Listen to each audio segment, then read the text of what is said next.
마태복음 19장 16절, 신약성경 32쪽에 있습니다.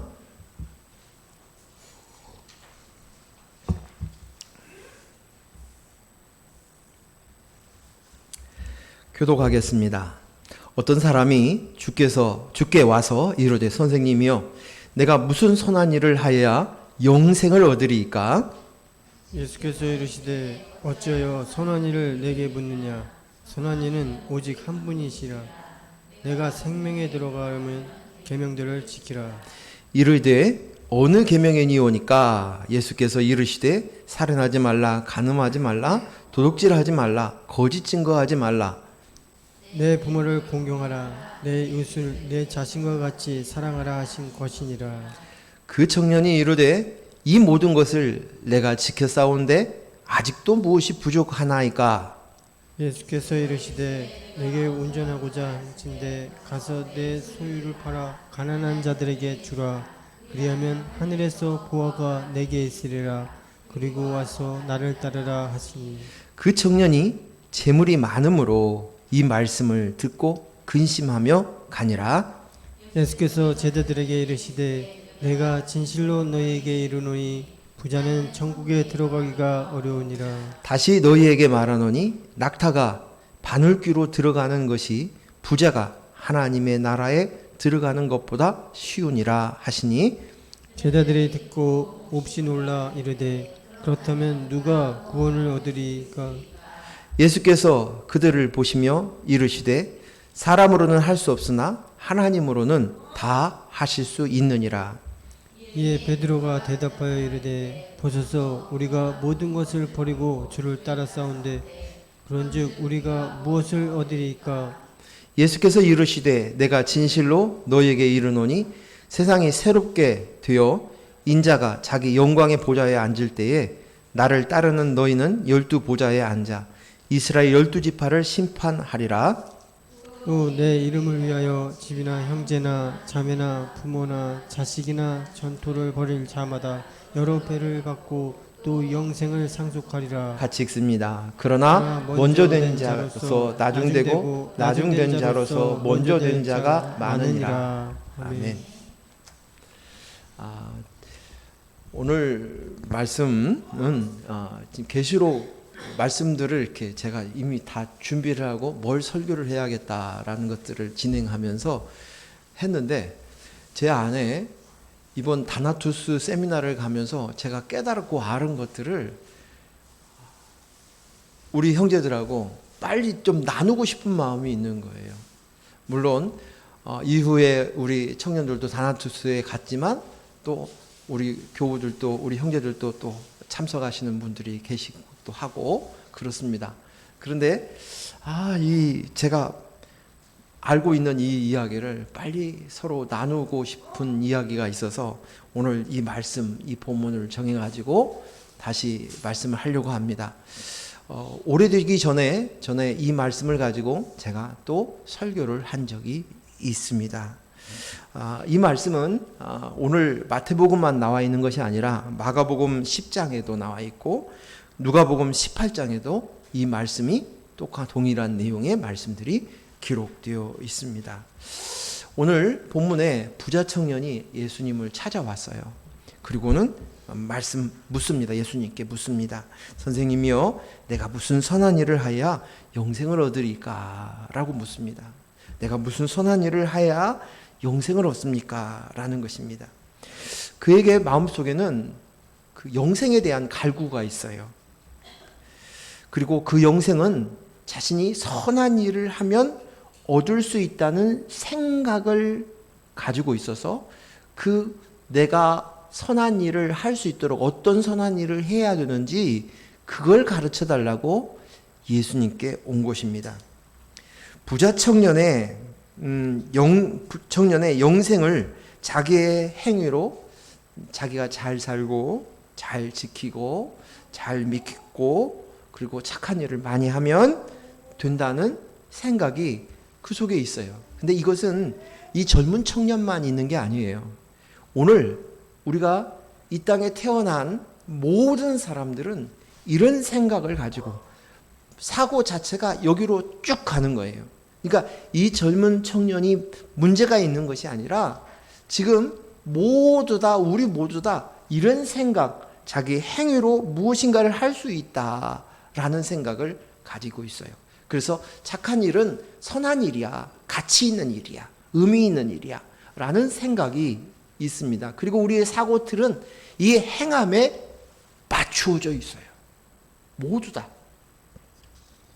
그러나 우리가 알아야 될 것은 영생은 나의 행위로는 얻어지는 것이 아닙니다. 영생은 나와 상관없습니다. 내가 무엇을 해야 해서 얻어지는 것이 아니에요.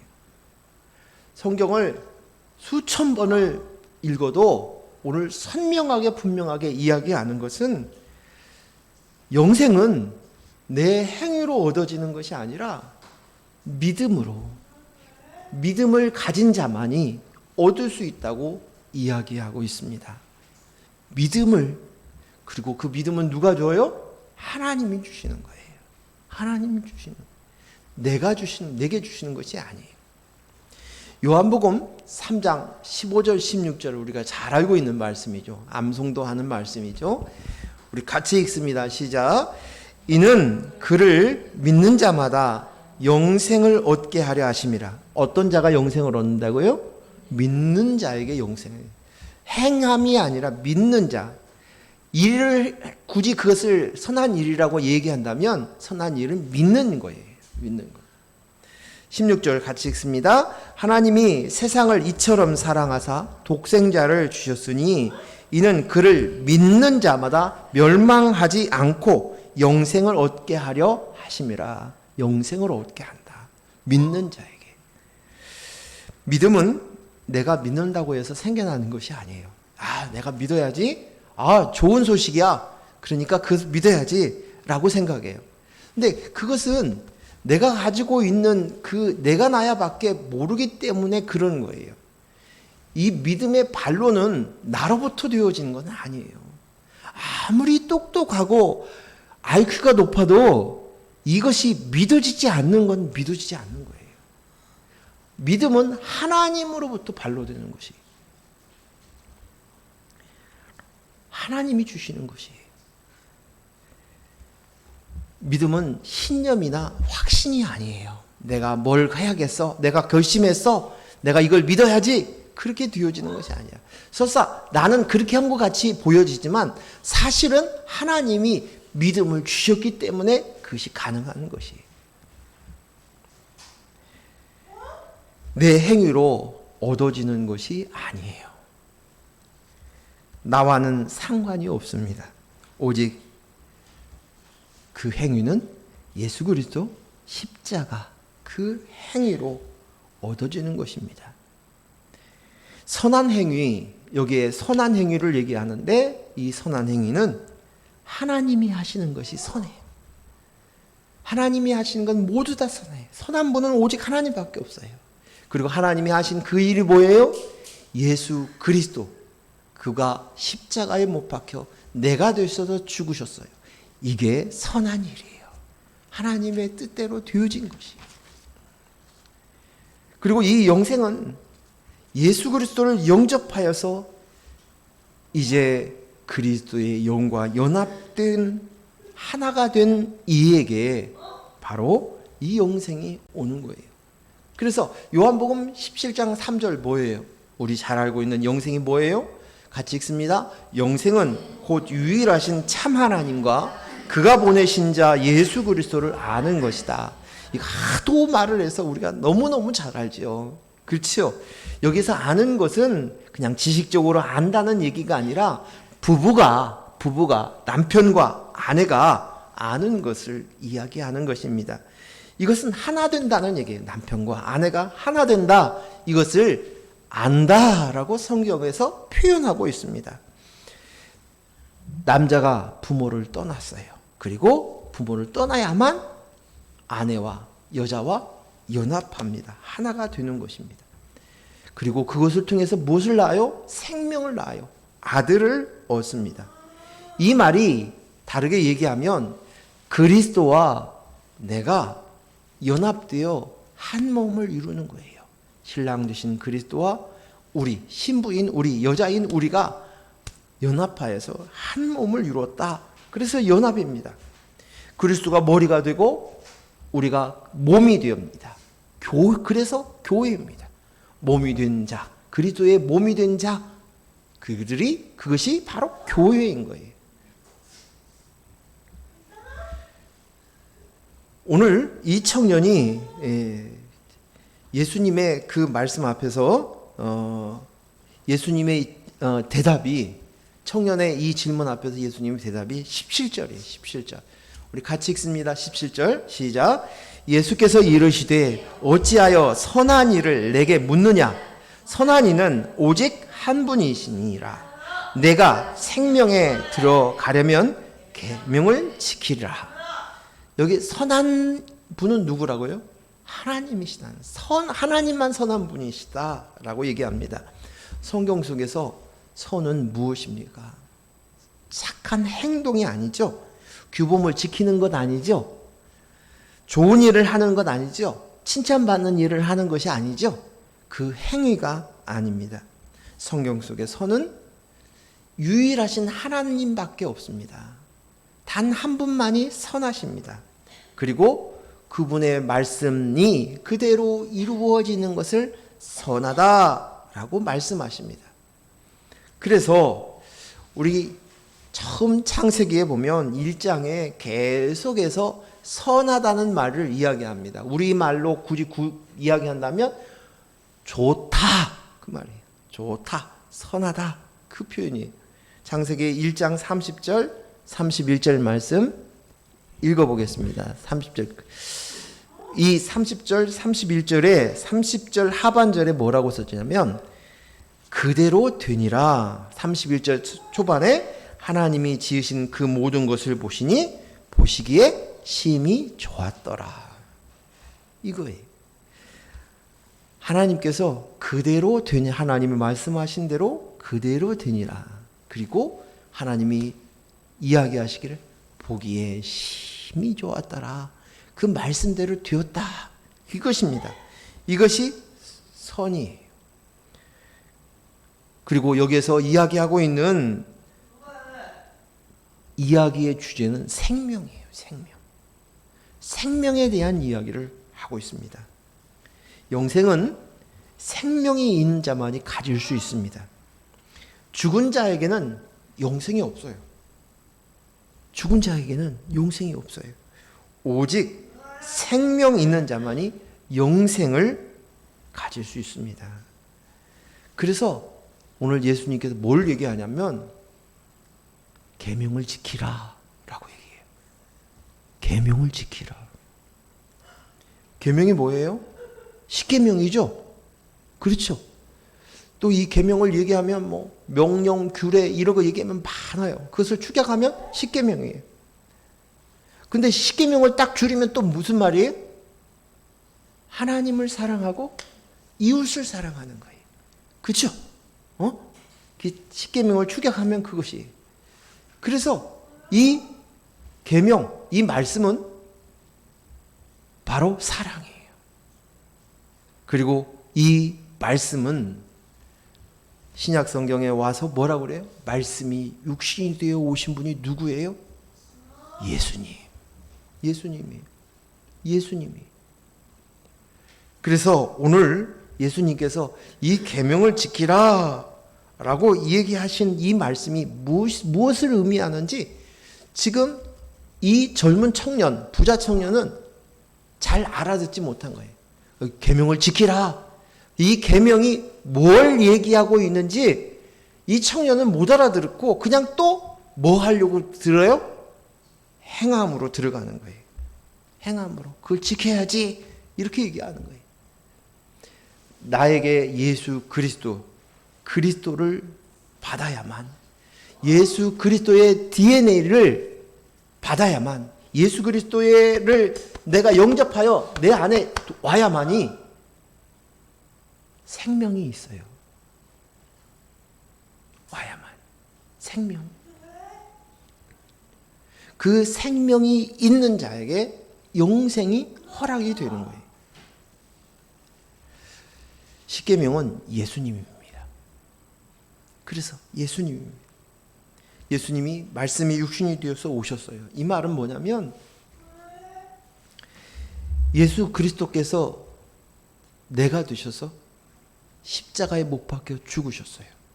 그리고 우리에게 그리스도의 예수님의 영인 그리스도의 영을 우리에게 주셨어요. 예수님이 십자가에 못 박혀 죽은 사건은 예수님의 사건이 아니에요. 누구의 사건이에요? 내 사건이에요. 내 사건. 예수님이 내가 되셔서 내 대신하여 십자가에 죽으셨어요. 그러면 그 십자가의 사건은 누구의 사건이에요? 내 사건이에요. 내 사건. 내가 죽은 거예요. 그 십자가에서 죽은 것. 예수님이 나를 대신해서 내가 되셔서 십자가에 죽으신 거예요. 그 십자가에 죽으셨다. 내가 죽은 거예요. 내가. 그리고 이제 거기에 뭐가 왔어요? 예수님의 영이었던 그리스도. 이 그리스도 영을 우리에게 주셨어요. 그럼 이게 무슨 얘기냐면 하나님의 영을 우리가 받은 거예요. 이것을 이야기하면 다르게 얘기하면 하나님의 DNA를 우리가 받은 거죠. 그렇죠? 하나님의 DNA. 나하고 내 자식하고 부모의 자식의 관계가 되는 것은 내 자식인 이유는 내 피를 받은 거예요. 그렇죠? 내 아버지와 나와의 관계가 이루어진 건 아버지의 피를 받았기 때문에 관계가 된 거예요. 부모와 자식의 관계가 되는 거예요. 이제 하나님의 영인 그 DNA 그리스도가 우리 속에 왔다. 그건 하나님의 DNA가 온 거예요. 그리고 이 말은 다르게 얘기하면 아들이 되었다는 거예요. 아들인 거예요. 하나님이 아버지가 되시고 우리는 아들의 관계가 되어진 거예요. 이게 뭐냐? 이게 바로 사랑이에요. 이게 사랑이에요. 그리고 계명을 지켜라. 그 말은 다르게 얘기하면 계명과 율법을 지키라. 이 말은 다르게 얘기하면 사랑하라. 하나님을 사랑하라. 그 얘기예요. 신명기 11장에 보면 계속해서 반복해서 쓰는 말이 있어요. 내 명령과 규례와 법도를 지켜라. 법규와 규례와 명령을 지켜라. 이 이야기가 5번이나 반복됩니다. 그런데 이것이 모두 다 뭐래요? 사랑하라. 그 얘기. 신명기 11장 1절 말씀. 신명기 11장 중에 하나만 찾은 거예요. 같이 읽습니다. 그런즉 내 하나님 여호와를 사랑하여 그가 주신 책무와 법도와 규례와 명령을 항상 지키라. 내 하나님 여호와를 사랑하여 그가 주신 책무와 법도와 규례와 명령을 지키라. 책무, 우리가 해야 될 책무는 하나님을 사랑하는 거예요. 하나님 사랑하는 거, 그 책무가 뭐냐? 법도와 규례와 명령, 같은 말을 반복해서 얘기하는 거예요. 이것을 지켜, 규례를 지켜, 율법을 지켜, 이것이.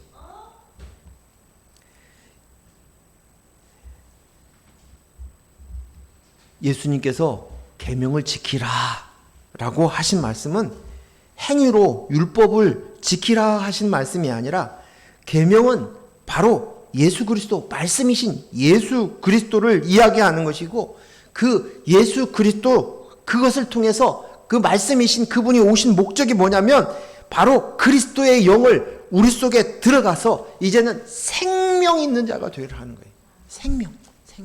생명 가지라는 것이. 젊은 청년은 계명을 지키라는 말에 아주 자신이 있습니다. 자신 있게 대답하면 내가 다 지켰는데 뭘 또 더 지킵니까? 라고 얘기합니다. 그런데요, 오늘 이 젊은 청년의 모습과 아주 비슷한 사람이 후반절에 또 나와요. 누구냐면 베드로입니다. 베드로가 27절에서 이렇게 이야기합니다. 27절 같이 읽습니다. 시작. 이에 베드로가 대답하여 이르되 보소서 우리가 모든 것을 버리고 주를 따라 싸운즉 그런즉 우리가 무엇을 얻으리까? 베드로가 예수님의 말씀대로 나는 다 버리고 예수님 따랐습니다. 예수님 말씀도 잘 들었고요. 모든 것을 다 버리고요. 내 인생도 버리고요. 예수님 따랐어요. 내가 헌신했어요. 라고 얘기합니다. 그러면 그런 나는 무엇을 얻겠습니까? 라고 예수님께 자랑스러워서 질문하는 거예요. 지금 예수님께서 뭘 얘기하시냐면 생명을 얘기하고 있거든요. 그런데 지금 베드로는 뚱딴지같이 예수님께 또 질문을 하고 있는 거예요. 그런데 이 내용을 자세히 들여다보면 부자 청년과 다를 바 없다는 거예요. 뭘 얘기하고 있어요? 나 이렇게 다 버렸어요. 다 헌신했어요. 그리고 예수님 따랐어요. 저 부자 청년은요, 가진 게 많아가지고 그리고 고개를 설레설레 흔들고 예수님 떠나갔잖아요. 근데요, 나는요 다 버렸어요. 그리고 예수님 따랐어요. 이렇게 열심히 믿었어요. 그러니까 나는 뭘 얻을 수 있습니까? 라고 묻고 있는 것입니다. 부자 청년은 내가 율법을 다 지켰습니다 라는 이것으로 자부심을 느껴요. 자신감이 생겼어요. 자랑스러워요. 이것이 프라이드예요. 그래서 예수님한테 얘기한 거예요. 내가 다 지켰어요. 이렇게 이야기하는 것입니다. 그런데 오늘 이 부자 청년을 비롯해서 예수님께서 사역하시면서 가장 싫어하시고 미워했고 험하게 욕하신 사람들이 있죠. 그 사람들이 누구예요? 바리새인과 율법사들이에요. 그들이 얼마나 율법을 잘 지켰어요. 얼마나 율법을 잘 알고 있어요. 그런데 그렇게 사람들로부터 인정받는 바리새인 율법사들을 향하여서 이야기하는 것이 너는 살았다 하는 이름을 가졌으나 실상은 죽은 자로다. 너는 회칠한 무덤이야. 겉은 하얗게 깨끗해 보이지만 그 속을 들여다보면 더러운 거, 죽은 시체밖에 없다는 거예요. 그 죽은 자인 것들을 네가 알지 못하느냐. 또 독사의 새끼라는 거예요. 독사를 부모로 두고 있는 새끼라는 거예요. 자라는 거예요. 사단을 머리로 두고 있는 자라는 것이에요. 그렇게 훌륭한 사람들인데도 불구하고 행위로 하나님 앞에 서려고 하는 그들, 율법으로 하나님 앞에 서려고 하는 자들을 향하여서 이야기하고 있어요. 그런데 오늘 예수님을 따르고 예수님의 수제자이고 예수님을 따르기 위해서 다 부모 친척 다 버리고 따랐습니다 하는 이 베드로도 다를 바 없다는 거예요. 나 다 버렸습니다. 저 부자 청년은 자기 소유가 아까워서 예수님을 떠났지만 난 다 버렸어요. 그러니 내가 하나님께 칭찬받고 상급이 크겠지요? 하나님이 나를 인정해 주시겠지요? 보상받겠지요? 하는 것입니다.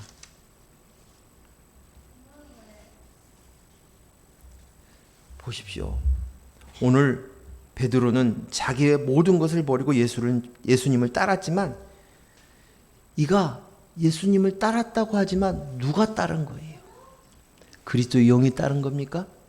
아니면 내가 나야가 따른 것이에요? 누가 따른 거예요? 내가 나야가 따른 거예요. 예수님의 제자인데 3년 동안 그렇게 따랐지만 부자 청년과 바리새인 율법사와 다를 바 없는 모습이 있다는 거예요. 오늘 이 모습을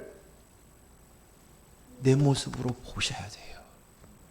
우리가 그리스도 영으로 납니다로 훈련하고 주님을 따른다고 얘기하지만 어느 순간 자기의 공로가 나오는 거예요.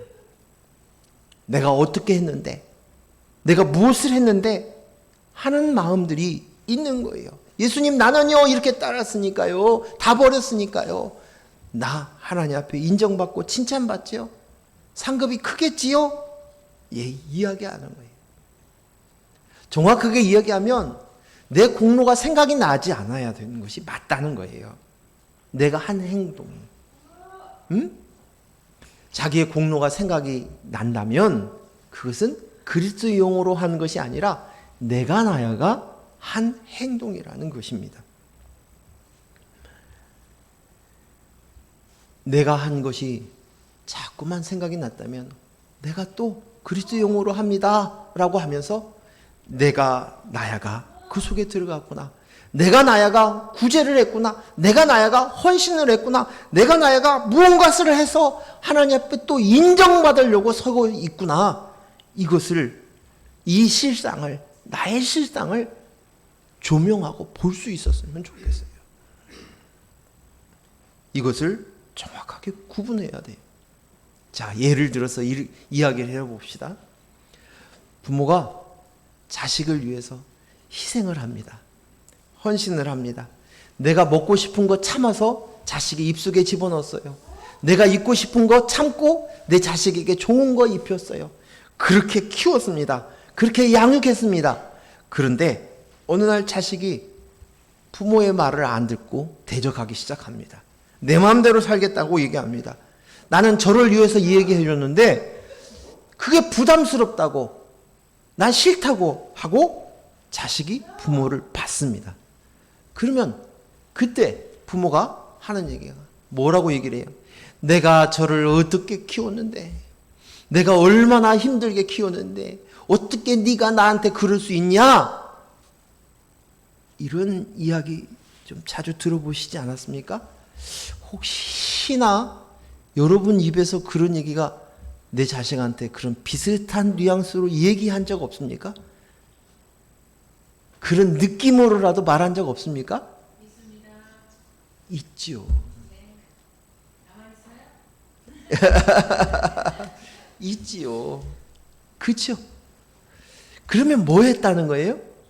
자식을 양육하고 희생하고 헌신하는 것이 그리스도의 영으로서 하는 것이 아니라 내가 나를 찾기 위해서 내 공로를 쌓은 거예요.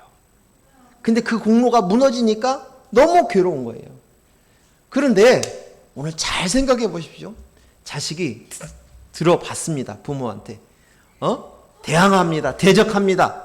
그래서 속을 뒤집어 놓습니다. 그때 뭐 해요? 내 마음속에 내가 본전 생각이 나는 거예요. 응? 내가 한 것에 대한 본전 생각이 나와요. 그리스도의 영으로 납니다로 훈련하고 있는 이것은 너무너무 좋은 찬스인 거예요. 내가 그때 그리스도의 영으로 한 것이 아니었구나. 이것을 정체가 드러나는구나. 그래서 내가 이렇게 속상하구나. 내가 이렇게 마음이 힘들구나. 내가 이것 때문에 내가 잠을 못 자고 있구나.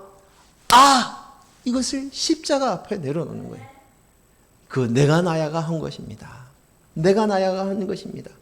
그리스도의 영으로 하는 것이 아니었군요. 이것을 가르쳐 주셔서 감사합니다. 그리고 내려놓았을 때 놀라운 일이 일어납니다. 자녀가 독립을 해서 이제 그도 그리스도의 영으로 납니다로 설 수 있는, 하나님 앞에 설 수 있는 존재가 되는 거예요. 나도 좋고 자녀도 사는 거예요. 사는 것이에요. 부모를 떠나야 신랑을 맞이할 수 있어요. 부모를 떠나지 않고는 신랑과 온전히 하나가 될 수 없어요.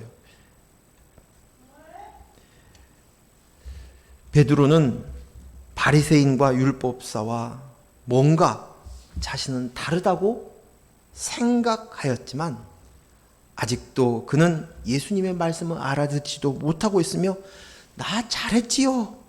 보상해 주세요. 칭찬해 주세요.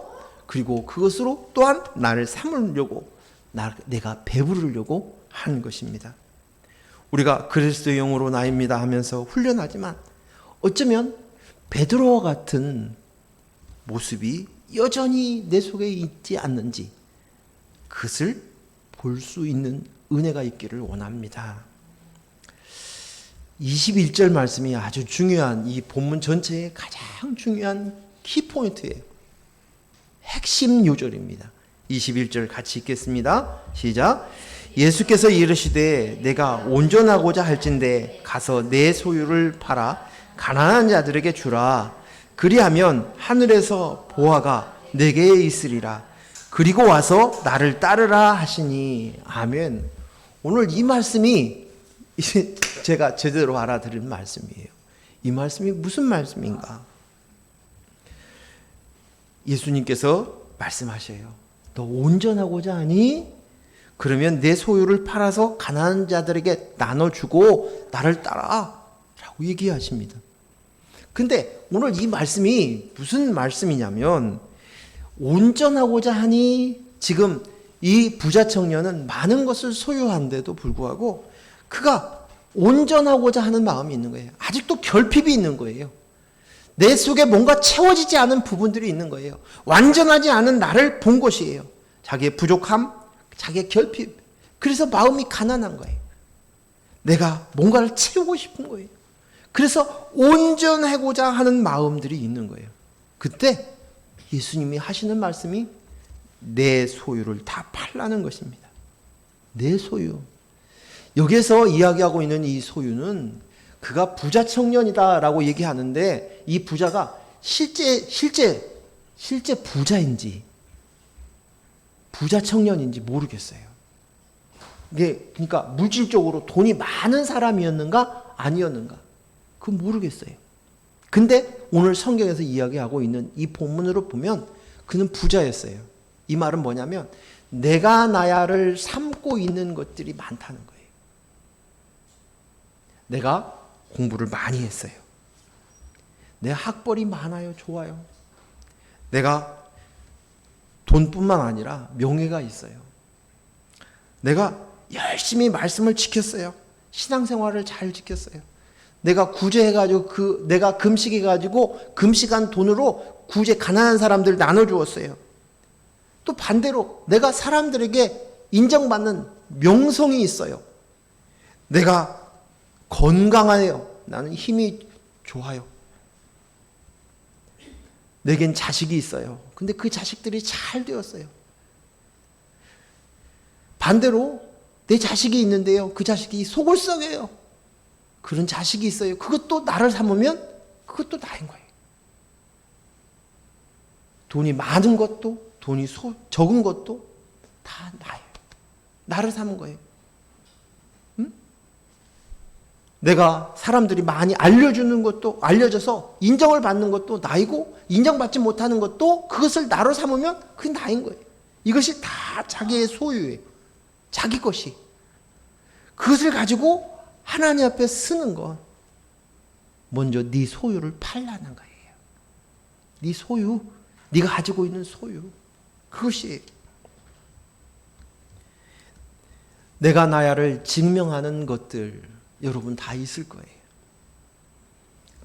가장 많은 것이 뭐 아빠, 엄마, 또 자녀, 또 뭐 친구, 또 교회 집사, 권사, 목사, 그런 모든 것들, 나를 증명하는, 나 누구야 하면은 나 이재탁이야. 근데 그 이재탁은 뭐예요? 내가 얘기하고자 하는 것, 목사예요. 50대 남자예요. 뭐 직장이 가지고 있어요. 뭐 돈이 좀 있어요. 아니 돈이 나는 없어요. 나는 자식이 있어요. 없어요. 이런 모든 것들로 나를 증명하려고 하는 이것들이 다 있다는 거예요. 나는 부자입니다. 난 가지고 있는 것들이 많습니다. 이것들을 냉정하게 볼 수 있어야 될 줄로 믿습니다. 나로 삼은 모든 것들이, 내 소유로 삼는 것들이 예수님께서 그것을 다 팔으라고 이야기합니다. 이게 절대 가난에 이르는 거예요. 이것을 절대 가난이라고 얘기해요. 절대 가난한 자가 되어야 된다는 거예요. 나는 절대 가난해요. 내 소유가 많으면 가난이 될 수 없어요. 내가 소유한 그것을 붙들고 쓰려고 하는 거예요. 영생을 가지려고, 생명을 가지려고 하는 이들은 내가 나야가 가지고 있는 이 모든 것들은 단 한 가지라도 그것으로 의지하면 안 된다는 것이에요. 저한테는 뭐가 있을까요? 많아요. 여러분은 뭘 가지고 있어요? 근데 그 중에서 제일 큰 왕건이가 뭔 것 같아요? 저 같은 경우는 목사라는 타이틀이었어요. 왜냐하면 젊은 때, 어렸을 때, 중학교 3학년 때부터, 고등학교 1학년 때부터 목사 되고 싶어. 목사를 소원하고, 목사하려고 그 마음이 변함없이 왔고, 목사가 되었고, 교회를 개척하고 여기까지 왔으니까 나의 정체성은 목사야. 그런데 오늘 그것을 버려야 돼요. 그것으로 하나님 앞에 쓸 수 없는, 그것을 내 소유로 삼는 게, 그 직분을 지금 당장 없애라는 것이 아니라 그것을 내 소유로 삼으면 되어서는 안 된다는 거예요. 내가 나야를 그것으로 삼으면 안 된다는 것이에요. 그것에 제 소유가 재물이 되어서는 안 된다는 거예요. 먹이가 되어서는 안 된다는 것이에요. 저에게도 결코 쉬운 일은 아니었어요. 그런데 오늘 그 소유를 팔아야만 내가 절대 가난이 돼요. 하나님 앞에 생명 얻은 자 아들이 될 수 있다는 거예요. 제가 하는 이 말씀을 이해하시겠습니까? 알아듣겠습니까?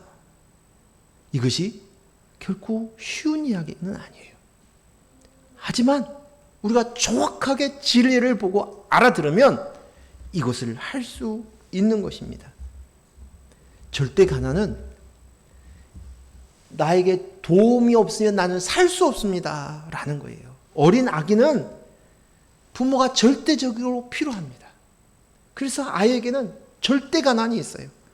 부모가 아니면 안 돼요. 그거예요. 그래서 성경에 어린아이와 같지 아니하면 하나님 나라에 갈 수 없다고 얘기하는 이 말은 나는 부모가 없으면 안 돼요. 나는 절대 가난이에요. 이 신앙이 있어야 된다는 거예요. 절대 가난. 나는 비장애인들은 때로는 비장애인들의 도움이 필요해요. 그래서 꼭 필요해서 살 수 있어요. 이 마음이 있어야 된다는 게, 나는 그리스도의 영이 없으면 온전한 자가 될 수 없어요. 도움이 필요해요. 그리스도의 영이 필요해요. 그리스도가 내 안에 머리가 되어야 돼요. 연합해야 돼요. 하는 이 생각이 있어야 돼요. 그래서 절대 가난의, 절대 결핍의 의식들이 내 속에 있어야 됩니다. 성경에는 고아와 과부를 돌보라고 얘기합니다. 그런데 고아와 과부를 도와라, 그것이 가난한 불쌍하니까 도와주라, 그런 얘기가 아니고 너희가 과거에 고아와 과부였고 객이었다는 거예요. 나그네였다는 거예요. 그러니 너희는 고아와 과부를 도우라 라고 얘기합니다.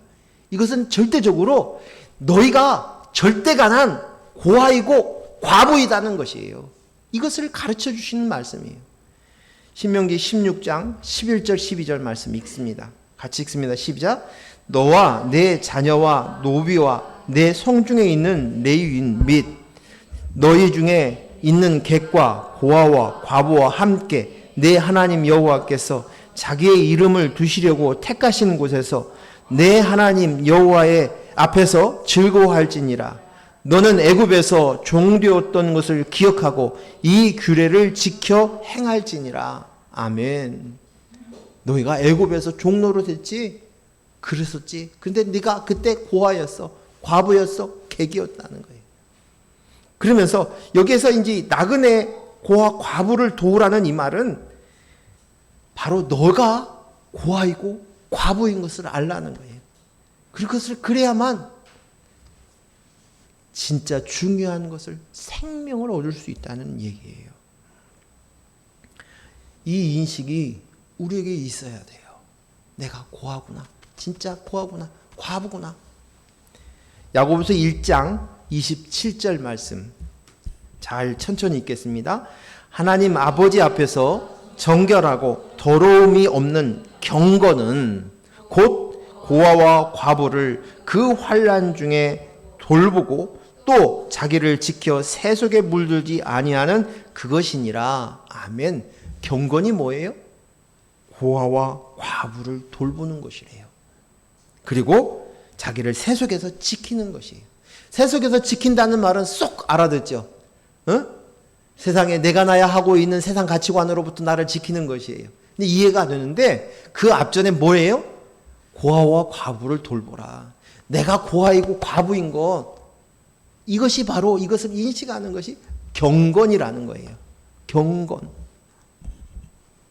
우린 진짜 절대 가난임을 알아야 가난이 되어야만 됩니다. 고아는 부모가 없는 사람이 고아예요. 부모가 절대적으로 필요해요. 부모로부터 우리가 양육받아야죠. 부모로부터 보호받아야 돼요. 부모로부터 필요한 것들을 공급받아야 돼요. 먹을 것을 얻어야 되는 거예요. 우리는 하나님 앞에 하나님의 DNA 그리스도의 영을 받아서 하나님의 아들이 되어야만 돼요. 그리스도의 영이 없으면 우리는 죽어요. 이거 아니면 죽어요. 이거 아니면 죽음이에요. 흙이에요. 먼지예요. 아무 가치가 없어요. 이 인식이 있어야 된다. 이게 절대 가난. 나는 고아입니다. 오직 그리스도의 영으로만 나입니다. 내가 흙이요 먼지에 불과했습니다. 근데 그리스도의 영이 내 안에 오셔서 이제 하나님을 아버지로 내가 아들이 되었습니다. 이거예요. 이거. 과부는 신랑이 없는 거예요. 신랑이 없어요. 과부에게는 신랑이 필요해요. 신랑이 없으면 돌봄을 받을 수 없어요. 온전할 수 없어요. 그래서 신랑 되신 그리스도, 신랑이 필요합니다. 이것을 알아야 돼요. 이게 절대 가난입니다. 나는 그 신랑 되신 그리스도와 연합해야 됩니다. 신랑이 없으면 아닙니다. 안 됩니다. 이게 절대 가난이에요. 우리는 이 세상 그 어떤 것도 채우고 또 채우고 또 채워도 결핍이에요. 이 세상에 어떤 것을 가지고도 아무리 많은 재산을 가지고 있는 부자라도 삼성의 이재용 회장이라 할지라도 그는 결핍이 있어요. 늘 결핍이 있어요. 우리는 모두 다 그렇게 만들어져 있어요. 그래서 영이 오지 않고는 우리는 만족함을 이룰 수가 없습니다. 오직 난 그리스도의 영으로만 만족할 수 있습니다. 그래야만 온전해지는 거예요. 너 온전해지기를 원하지? 부자 청년에게 얘기했죠. 그 온전한 거, 그거 네가 삼고 있는 그것을 다 버리고 율법 속을 통해서 주는 그 사랑, 그 하나님의 사랑인 생명을 받아야 돼. 그리스도의 영으로 생명이 있는 자가 되어야 돼. 이것이 사랑이야. 이걸 받아야 돼. 말씀하신 것이. 이 인식이 우리 속에 있어야 돼요. 그래서 마태복음 5장 3절 말씀에 이렇게 얘기를 하죠. 같이 읽습니다. 심령이 가난한 자는 복이 있나니 천국이 그들의 것임이요. 이 말을 정확히 얘기하면 복 받은 사람들은 심령이 가난한 사람이야. 그리고 그들에게는 뭐가 있어? 천국을 소유하게 돼. 이 얘기입니다. 그 정말 복 받은 자는 가난한 것, 절대 가난을 아는 자예요. 절대 가난의 마음이 있는 거예요. 그리스도의 영이 아니면 안 됩니다. 그리스도의 영이 내 머리입니다. 그분이 신랑입니다. 그리스도의 영으로 인하여서만이 내가 하나님의 아버지를 두는 아들이 되었습니다. 이걸 아는 거예요. 이 절대 가난의 마음들이 있어야 된다는 것이. 그래야만 온전한 자, 천국을 소유하게 되어진다는 것입니다. 고린도후서 3장 5절 6절 말씀 읽습니다. 시작. 우리가 무슨 일이든지 우리에게서 난 것 같이 스스로 만족할 것이 아니니 우리의 만족은 오직 하나님으로부터 나느니라. 만족이 어디서 난다고요? 하나님. 오직 만족은 하나님에게서 온 거예요. 왜요? 하나님이 만드셨기 때문에요. 하나님이 그렇게 만드셨기 때문에요. 하나님이 만드셨어요. 근데 그렇게 만드셨어요. 그리스도의 영을 담을 그릇으로 만드신 거예요. 그리스도의 영으로만 되어나니 만족감이 있는 거예요. 근데 이 만족을 깨달았을 때 누리는 그 기쁨은 천국인 거예요. 어떤 것과 비교할 수 없는 것이에요. 어떤 것과도 바꿀 수 없는 완전한 온전한 것이에요. 이것이 바로 온전한 것이에요. 6절 말씀 읽습니다. 그가 또한 우리를 새 언약의 일꾼이 되어, 이게 뭐예요? 새로운 피조물이 되었다는 거예요. 그래서 만족하게 하셨으니 율법의 조문으로 하지 아니하고 행동으로 하지 아니하고 행위로 율법을 지키고 그런 것으로 인해서 되어진 것이 아니라 오직 영으로 함이니 율법의 조문은 죽이는 것이고 영은 살리는 것이니라. 아멘. 그리스도의 영으로 우리가 생명을 얻어서 살렸어요. 생명을 갖게 되었어요. 이거예요. 이거. 우리는 내가 과부이구나, 내가 고아이구나, 이것을 깊이 인식하고 그리스도의 영으로, 그리스도의 영, 내가 정말 절대적으로 필요합니다. 그리스도의 영이 나입니다 라는 것을 깨달았을 때 천국 자유함이 있습니다. 오랫동안 그 결핍으로 인해서 사람들의 생긴 기질들이 7개의 기질이 있는데 그 기질이 다 모양에 따라서 다르게 발현이 되는 것이, 저는 멋이 기질이 많은데 지금 뭘 하냐, 친밀감을 얻음으로 인해서 내가 내 존재를 확인하고 싶은 거예요. 그래서 내 결핍을 찾으려고 하는 거예요. 그래서 주위 사람들을 챙기기도 하고 또 감정들을 살피는 거예요. 어떤 감정에 누가 기분이 좋은지 안 좋은지 어떻게 해야 될까 하는 생각들이 계속한 거예요. 그런데도 불구하고 자꾸만 고독해요. 막 밑으로 떨어져요. 가라앉아요. 그런데 이 모든 것은 내게 문제가 있는 것이 아니라 내가 고아인 것을 하나님이 가르쳐 주시기 위하여 주신 것이라는 거예요. 이러한 것들은 내가 고아구나, 내가 과부구나, 이것을 가르쳐 주시기 위함이라는 것이. 그래서 이것을 통해서 내가 더 이상 그 짓을 안 하는 거예요. 내 감정으로 내가 확인받으려고 하는 이것들, 친밀감으로 인해서 나를 인정받으려고 하는 그것들이 다 내가 고아인 것을 가르쳐 주려고 한 것이었지, 이제 그것을 버리는 거예요. 이게 십자가의 훈련에 구체적으로 들어가는 거예요.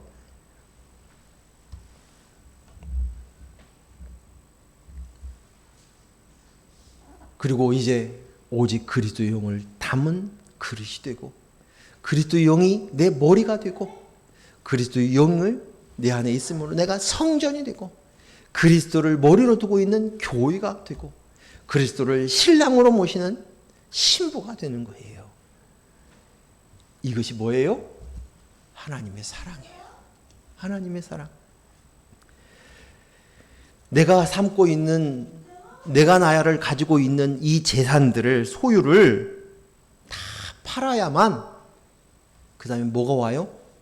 절대 가난이 와요. 절대 가난은 그냥 이루어지는 것이 아니에요.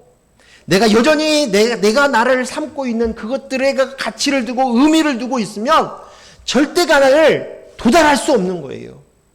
내가 이래봐라도 말이야, 텔레비에 뭐 영화에 나오는 나 2대 나온 여자야, 이거 하나 가지고 붙들고 있잖아요. 응? 그거예요. 내가 목사야. 이것을 붙들고 있으면 절대 가난으로 갈 수 없어요. 근데 결코 이것이 쉬운 얘기는 아니지만 이것을 버려야만 되는 거예요. 그래야 내가 절대 가난이 되었을 때 비로소 그리스도의 영이 되어지고, 그리고 이제 하나님의 사랑으로 인하여서 생명 있는 자가 되는 거예요. 사랑은요, 가장 그 사람에게 필요한 것을 주는 것이 사랑이에요. 사랑은요, 그 사람이 가장 필요로 하는 것을 주는 것이 사랑이에요. 그렇다면 저와 여러분에게 가장 필요로 하는 것은 무엇일까요? 누가 주실 수 있을까요? 그렇습니다. 하나님이 주실 수밖에 없습니다. 그리고 그것은 뭐예요? 나에게 가장 필요한 건 생명이에요. 그리스도의 영이 내 중에 들어와서 사는 생명이에요. 이 생명 가진 자에게 영생이 있는 것이에요. 이거예요. 이거. 영생의 삶. 너 영생의 삶 갖기를 원하니? 바로 이거야. 이거예요. 먼저 절대 가난이 되어야 된다고 이야기하고 계시는 것입니다. 꼭 필요로 한 그것을 준 그것이 바로 사랑이라고 가르쳐 주시는 것입니다. 생명 이상으로 더 중요한 것이 어디 있습니까?